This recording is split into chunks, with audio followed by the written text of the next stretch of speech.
next is Alexis Blatcher. Do we have Alexis here?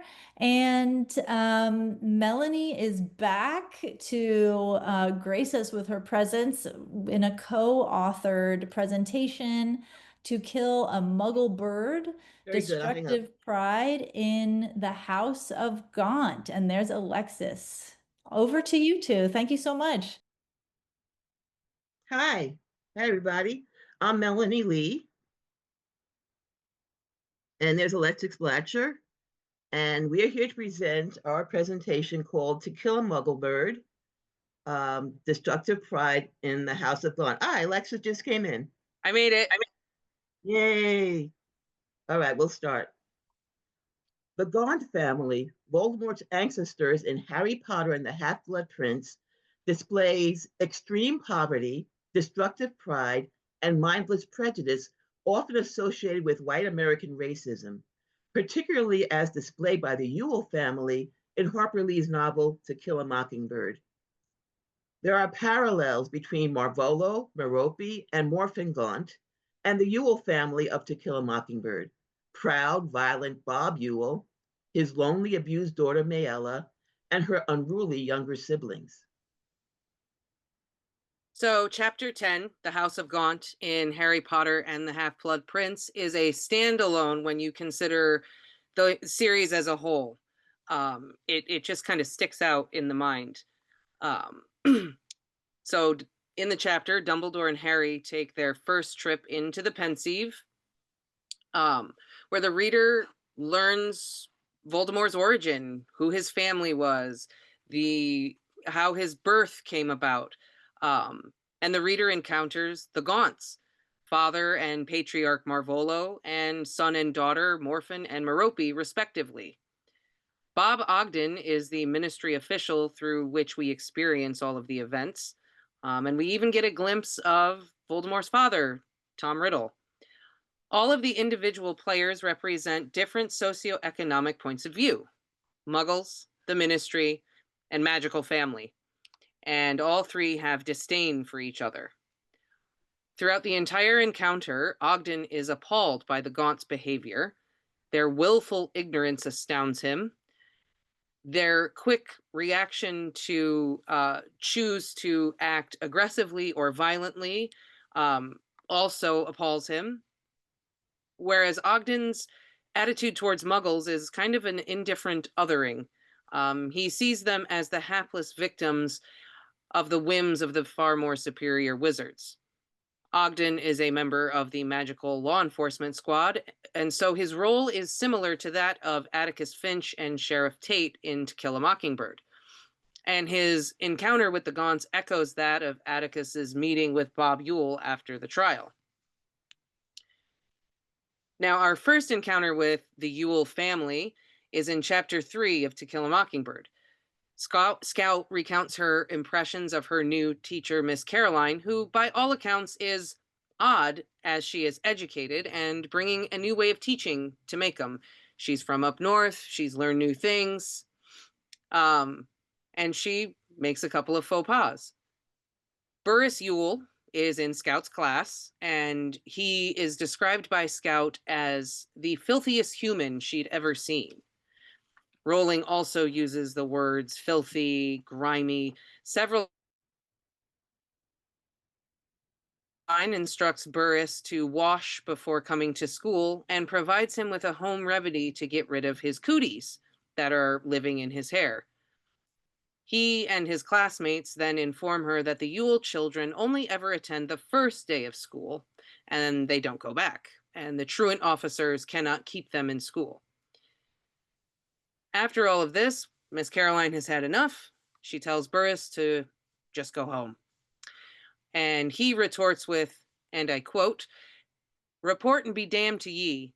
Ain't no snot-nosed slut of a school teacher ever born and make me do nothing. You ain't making me go nowhere, missus. You just remember that. You ain't making me go nowhere." He then waited until he was sure she was crying, then he shuffled out of the building. End quote. Like Ogden, Miss Caroline represents order and authority, but even worse, she represents education. Miss Caroline's attempt to direct Burris to maintaining proper hygiene and to assist him with what is very obviously a nasty case of head lice creates a lot of discomfort. She thinks she is helping him by trying to instruct him on how to take care of these things, but really, what she is doing is calling out his uncleanliness in front of everyone, and she has therefore embarrassed him. And because he is embarrassed, his reaction is to lash out. Already he is possessed of that destructive pride of those who have nothing and are uneducated. Burris digs his heels in deeper and verbally attacks Miss Caroline and further embraces his family's attitudes toward education and authority. Both Rowling and Lee use animal analogies to describe the patriarchs of their respective families. Marvolo Gaunt is described as having overlong arms like a gorilla. Salazar Slytherin was described as having a monkey-like or simian-like face. So this is a callback to that heritage. It could also be a small little indicator that inbreeding has potentially taken place. Robert E. Lee Ewell, known to us as Bob, is described as, quote, a little bantam cock of a man, and he acts just like one. He squawks and he crows and he stomps around, making nothing but noise and spewing anger. What is very interesting, though, is the description of the two girls in both stories, Merope Gaunt and Mayella Ewell. Quote, she, Mayella, seemed somehow fragile looking, but when she sat facing us in the witness chair, she became what she was, a thick-bodied girl accustomed to strenuous labor.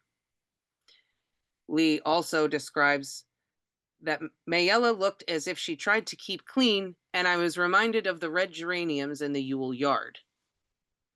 Harry's description of Merope is somewhat similar. Quote, there was a scuffling noise in the corner beside the open window, and Harry realized that there was somebody else in the room. A girl whose raggedy gray dress was the exact color of the dirty stone wall behind her. She was standing beside a steaming pot on a grimy black stove and was fiddling around with the shelf of squalid-looking pots and pans above it. Her hair was lank and dull, and she had a plain, pale, rather heavy face. Her eyes, like her brother's, stared in opposite directions. She looked a little cleaner than the two men, but Harry thought he had never seen a more defeated-looking person. So both Mayella and Merope are trapped in their respective circumstances and are doing anything in their power to brighten their situations. Mayella has her geraniums, Merope has her view out of the window. Both authors make it a point to stress that both women are more well-groomed than the men in their lives, and both women seek the attention of a Tom who is a part of a group that is despised by their families. Speaking of Toms, both Tom Riddle and Tom Robinson become victims of these women as they seek to escape the misery of their existences. Both abused women, in turn, become abusers in a way. Tom Robinson literally loses his life. Tom Riddle loses all of his autonomy and desire for any kind of life beyond his home. Tom Riddle is a handsome, wealthy Muggle. Tom Robinson is a kind, hard-working man with a loving family. Both men pass by the grimy windows of these homes where these girls live and become the forbidden objects of their affections. And when the men in their lives are gone, both girls seize the opportunity to turn their escapist fantasies into reality. And the results are catastrophic. Maycomb is torn apart by the rape accusation and subsequent trial. Tom Robinson and Bob Ewell lose their lives. Tom Riddle is coerced into a relationship via a love potion and is never the same once Merope stops giving it to him. He becomes a ghost in his own town, in his own house, a sort of Boo Radley of Little Hangleton. And then, of course, years later, the effects are still seen when Tom and his parents fall victim to the teenage Lord Voldemort. After the trial, in To Kill a Mockingbird, quote, Mr. Bob Ewell stopped Atticus on the post office corner, spat in his face, and told him he'd get him if it took him the rest of his life. End quote. Atticus doesn't retaliate. He turns the other cheek and in turn teaches his children the importance of doing so. Morfin and Marvolo Gaunt similarly berate Ogden as he is trying to discuss Morfin's legal problems for the actions that he took against, quote, filthy muggles, as Marvolo calls them. Neither Bob Ewell nor the Gaunts believe that what they have done is wrong, that those others had it coming to them, because no matter how poor, inbred, or uneducated they are, at least they aren't one of them. Bob Ewell's name is a callback to the glory days of the Old South, Robert E. Lee being a Confederate legend. The Gaunts are descended from one of the founders of Hogwarts, Salazar Slytherin. It doesn't matter that their families are impoverished, that each family is living in an infamous hovel that is known by all the locals as a place that is best avoided, that they are dirty and uneducated. They are still better than the other. As Lyndon B. Johnson once said, if you can convince the lowest white man that he's better than the best colored man, he won't notice you're picking his pocket. Hell, give him somebody to look down on, and he'll empty your pockets for you. He'll empty his pockets for you. That was from Lyndon B. Johnson back in the 1960s. Similarly, Marvolo and Morfin believe that the worst pureblood wizard is better than the best muggle or mudblood. There is a photographer named Mark Liotta. He documents a family called the Whitakers.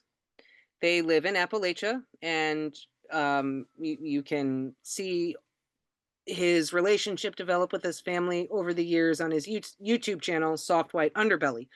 And when you watch these little mini documentaries that he does with his family, and you see how they interact with each other, it is very clear that with this family specifically, there are generational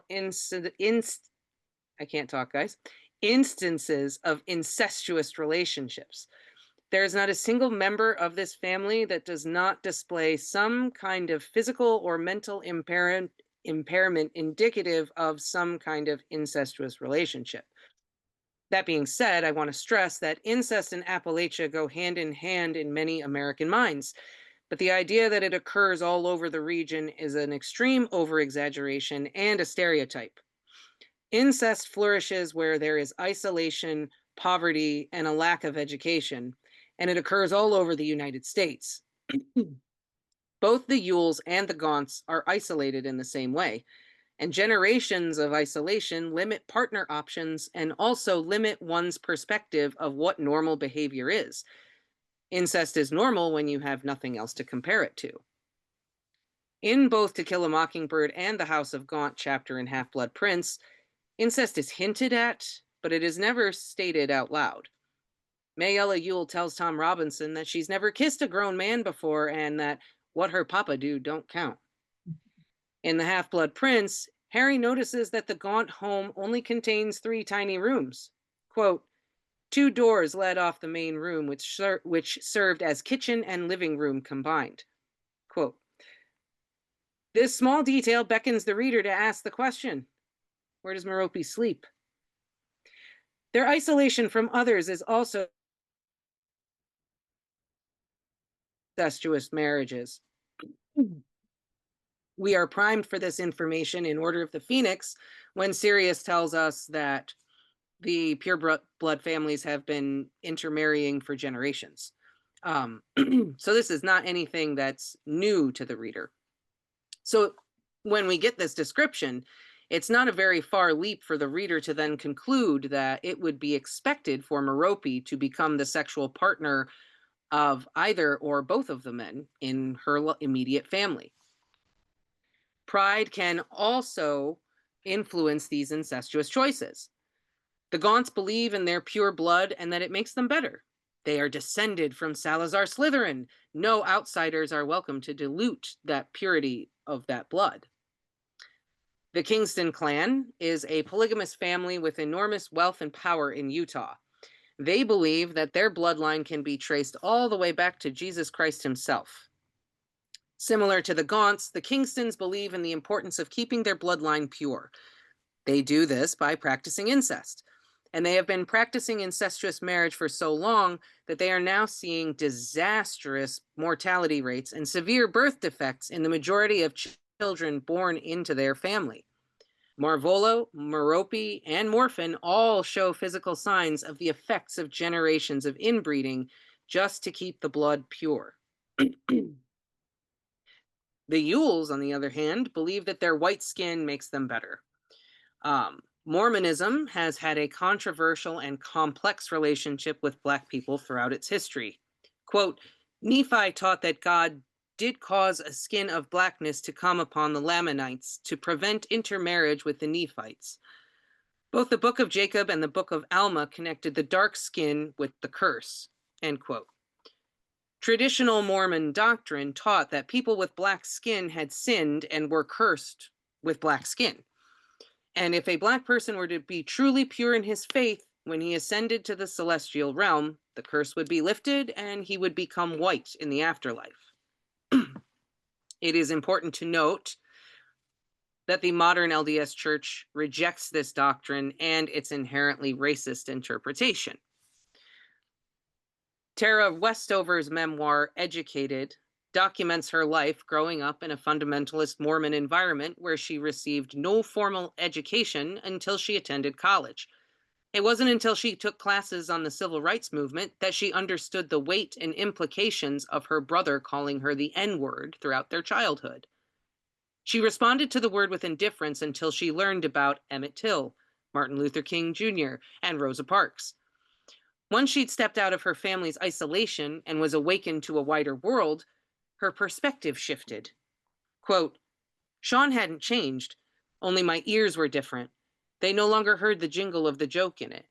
What they heard was a signal, a call through time, which was answered with mounting conviction that never again would I allow myself to be made a foot soldier in a conflict that I did not understand. Westover's family lived a life similar to the Gaunts and the Ewells. They lived alone on the side of a mountain with very little interaction with the outside world and no formal education, which was regarded with hostility. Her family were the only true believers, the only pure people. Their pride eclipsed everything else, and their faith taught them that Black people were inherently beneath them and other because of their skin color. Westover demonstrates what happens when someone from an isolated, poverty-stricken background is shoved into the wider world and experiences more than just that small little microcosm of their isolated family. I've had my own experiences with this kind of destructive pride. These attitudes are not limited to the rural South or isolated pockets of Utah. I've lived the majority of my life in upstate New York, and these attitudes are prevalent. There's a small town about 5 minutes away from me, and it is extremely isolated. And people genuinely do look like the Gaunts there. It is poverty, it is isolation, it is lack of education. And there are a lot of people who share a similar outlook and a similar attitude. Now, I live in Queens, New York, of course, which is part of New York City. A Google search says that Queens is widely considered to be the most ethnically diverse urban area in the world, holding a Guinness World Record for this title. Yet we all know that New York City has its pockets of isolated communities, its ghettos, its segregation. The big city is in no way free of racism, bigotry, or baseless superior attitudes. My city, the borough of Queens, I'm ashamed to say, gave birth to the person currently responsible for the many incidents of destructive pride happening now in our own country.